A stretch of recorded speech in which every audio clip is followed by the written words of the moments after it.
बिस्मिल्लाहिर्रहमानिर्रहीम। अस्सलामुअलैकुम दोस्तों, मेरा नाम आसिफ खान और आप देख रहे हैं इंडियन मुस्लिम। अल्लाह को छोड़कर तुम जिन्हें पुकारते हो वो एक मक्खी भी पैदा नहीं कर सकते। दोस्तों, कितने अफसोस की बात है कि जिस एक ईश्वर ने हमें बनाया है, हम उस ईश्वर को परे रखकर अपने ही हाथों से बनाए गए लकड़ी पत्थर के खुदाओं को पूजने लग गए हैं। दुनिया का कोई भी बड़ा धर्म मूर्ति पूजा की इजाजत नहीं देता है। ये तो धर्म के मानने वालों ने अपनी मूर्खता और अपने फायदों के लिए भिन्न भिन्न प्रकार की मूर्तियां बना रखी हैं और लोग उनको ईश्वर मानकर उनकी इबादत करते हैं। हिंदू धर्म में मूर्ति पूजा सही है या गलत, इस पर बात करेंगे, मगर उससे पहले हम देखते हैं कि इस्लाम धर्म मूर्ति पूजा पर क्या कहता है। आप दुनिया की किसी भी मस्जिद में चले जाएं, आपको कहीं भी मूर्ति नहीं मिलेगी, क्योंकि इस्लाम का मूल सिद्धांत ही यही है कि अल्लाह निराकार है। अल्लाह की कोई तस्वीर, कोई मूर्ति नहीं हो सकती। अरे जो ईश्वर इंसानों की अक्ल में आ जाए, इंसान जिसकी मूर्ति बना दे, तो फिर वो ईश्वर कैसे हो सकता है। ईश्वर तो वो होता है जो इंसानों की अक्ल से भी बाहर हो। लोग कहते हैं कि मुसलमान काबा की पूजा करते हैं, ऐसा नहीं है। मुसलमान सिर्फ एक अल्लाह की इबादत करता है। काबा अल्लाह का घर है। काबा हमारे लिए एक तीर्थ स्थल है। काबा हमारे लिए नमाज के लिए एक डायरेक्शन है। मूर्ति पूजा हजारों सालों से चली आ रही है, मगर इसका मतलब ये नहीं कि जो चीज जितनी पुरानी होगी वो उतनी ही सही होगी। धर्म के बारे में जानने के लिए हमें धार्मिक किताबों को पढ़ना होगा।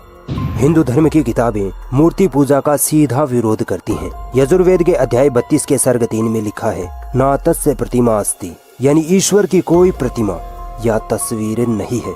यजुर्वेद अध्याय 40 सर्ग 8 में लिखा है, ईश्वर का कोई शरीर नहीं है। अब जरा सोचो, जब ईश्वर की कोई तस्वीर नहीं, ईश्वर का कोई शरीर नहीं, तो ये मूर्तियां कहां से बना ली गई? किसको देखकर ये मूर्तियां बनाई गई?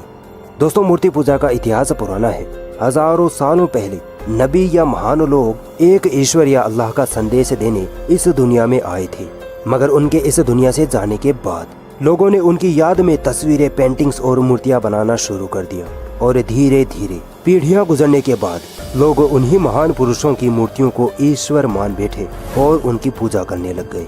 और आज हमारे सामने हालात ये हैं कि किसी भी चीज की मूर्ति बनते ही लोग आंख बंद करके उसकी इबादत करने लग जाते हैं। अफसोस की बात है कि लोग अपने धर्म की किताबें नहीं पढ़ते।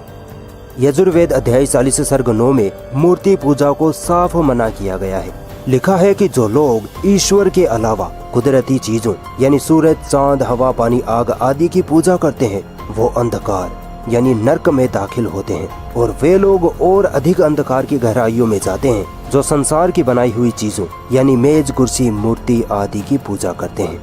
दोस्तों, वेद हिंदू धर्म में सबसे ऊंची किताब मानी जाती है। वेदों से प्रमाण देने के बाद किसी और प्रमाण की जरूरत नहीं है। मगर फिर भी आइए देखते हैं आर्य समाज के बानी महर्षि दयानंद सरस्वती मूर्ति पूजा पर क्या कहते हैं।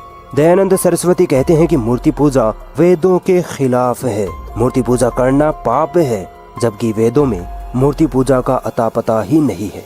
दयानंद सरस्वती से सवाल किया गया कि मूर्ति पूजा करना पाप है क्या? जवाब में दयानंद सरस्वती कहते हैं कि पाप ही नहीं बल्कि बहुत बड़ा पाप है। हिंदू धर्म की किताबों के प्रमाण से साफ जाहिर होता है कि मूर्ति पूजा करना गलत है।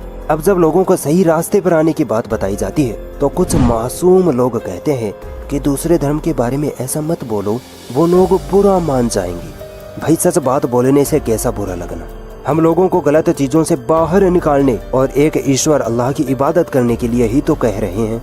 बुरा तो तब लगे जब हम किसी धर्म का बिना प्रमाण के साथ मजाक उड़ाएं या उनके खुदाओं को बुरा भला कहें, मगर हम तो इन्हीं की किताबों से प्रमाण के साथ बात करते हैं।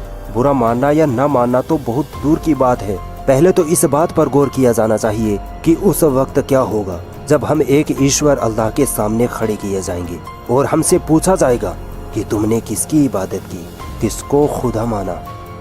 अफसोस की बात है कि आज हमारा जहन ये बन चुका है कि हम लोगों को खुश करने के लिए अपने ईश्वर को परे रख देते हैं। हमें यह लगता है कि अगर हम सच बोलेंगे तो लोग हमसे नाराज हो जाएंगे। भले ही हमारा ईश्वर हमसे नाराज हो जाए, मगर लोग नाराज नहीं होने चाहिए। मैं वीडियो देखने वाले हर इंसान को एक ईश्वर अल्लाह की इबादत करने की दावत देता हूँ। जब तक आप लोग अपनी धार्मिक किताबों को नहीं पढ़ेंगे, तब तक आप अंधकार में रहेंगे। मैं आप सभी से रिक्वेस्ट करता हूँ कि कुरान को पढ़िए और सही धर्म की पहचान करिए। अगर ये वीडियो आपको पसंद आई तो इस वीडियो को लाइक जरूर करें और भी ऐसी इंटरेस्टिंग वीडियोस देखने के लिए हमारा चैनल सब्सक्राइब जरूर करें और इस घंटे को भी दबाएं ताकि जब भी हम कोई नई वीडियो डालें तो उसका नोटिफिकेशन आप तक सबसे पहले पहुंच जाए।